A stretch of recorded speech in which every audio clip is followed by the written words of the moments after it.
ठीक हो ना? हाँ, ये कह रहा है मुझे आर्या को अपने साथ रखने का कोई हक नहीं। पायल, तुम्हारी हिम्मत कैसे हुई यहाँ आने की? मुझे लगता है तुम्हारा दिमाग खराब हो गया है।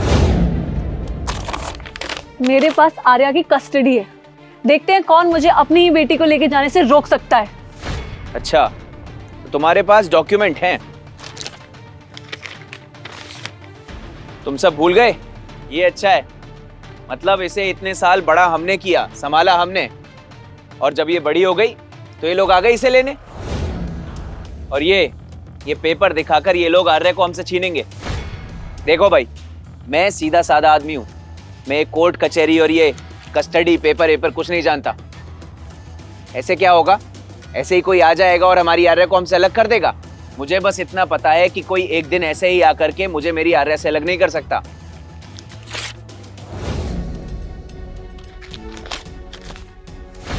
तुम्हारे समझने या ना समझने से कोई फर्क नहीं पड़ता, ये लीगल डॉक्यूमेंट्स हैं। ये सब मुझे मत समझाओ। गांव वालों, ये सिर्फ हमको डराने की तरकीब है। ये पेपर दिखा करके हमें डराना चाहते हैं।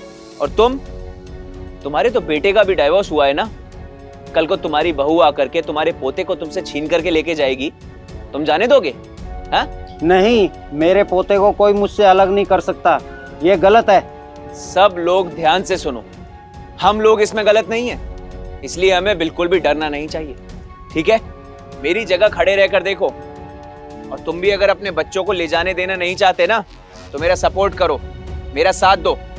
तुम बिल्कुल सही कह रहे हो। कोई भी हमसे हमारे बच्चे नहीं छीन सकता। कोई मेरा पोता मुझसे नहीं छीन सकता। मुझे लगता है हम सारे गांव वालों को एकजुट होकर के सारी मुसीबतों का ऐसे ही सामना करना चाहिए। और इसीलिए मैं तुम सबको एक खुशखबरी देना चाहता हूँ कि हमारे गांव में एक नई फैक्ट्री खुलने वाली है और उसमें सबको काम मिलेगा और लोगों को काम देने की जिम्मेदारी मुझे सौंपी गई है। चंद्रपुर में जो फैक्ट्री है, क्या हमारे गांव में भी वैसी ही फैक्ट्री बना रहे हैं? अगर ऐसा हुआ ना तो हम सबको काम भी मिलेगा और पैसा भी मिलेगा।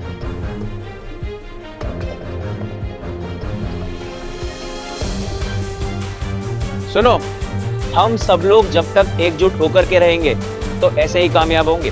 मैं तुम सबको उस फैक्ट्री में काम दिलवाऊंगा, फिर हम सब मिलकर खूब पैसे कमाएंगे। लेकिन उससे पहले इनको सबक सिखाना बहुत जरूरी है।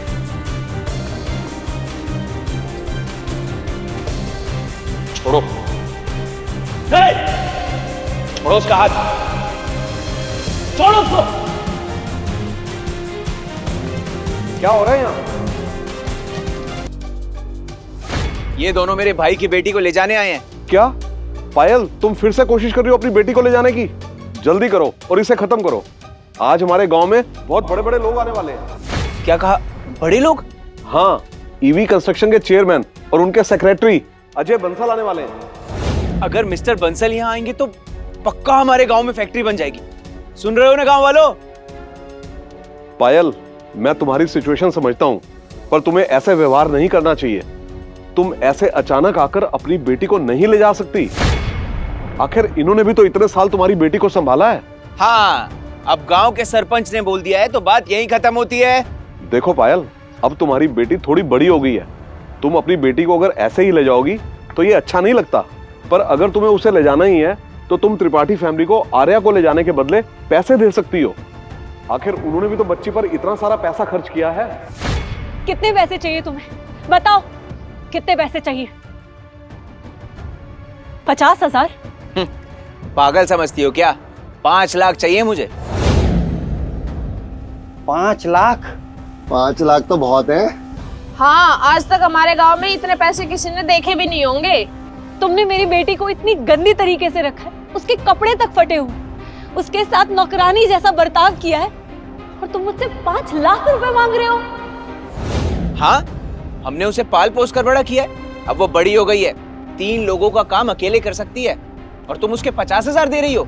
और इसके जाने के बाद हमको किसी और को काम पे रखना पड़ेगा। उसके पैसे कौन देगा? मुझे कुछ नहीं सुनना।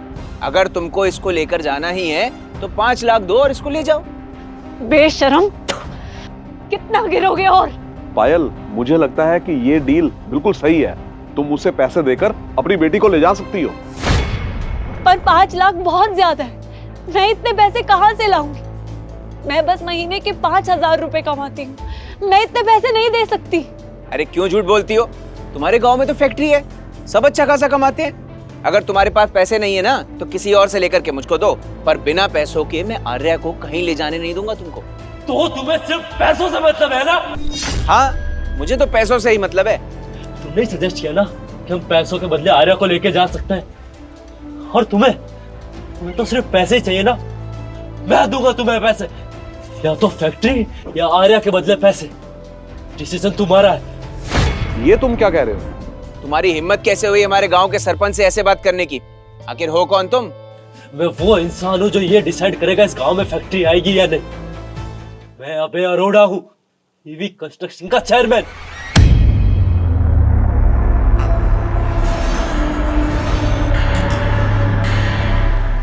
भैया, आप झूठ क्यों बोल रहे हो? चेयरमैन बहुत बड़े आदमी हैं। मैं कोई झूठ नहीं बोल रहा हूं, मुझ पे भरोसा रखो पायल। क्या कहा? कौन हो तुम? सरपंच, आप सच में इसके झूठ पे यकीन कर रहे हो?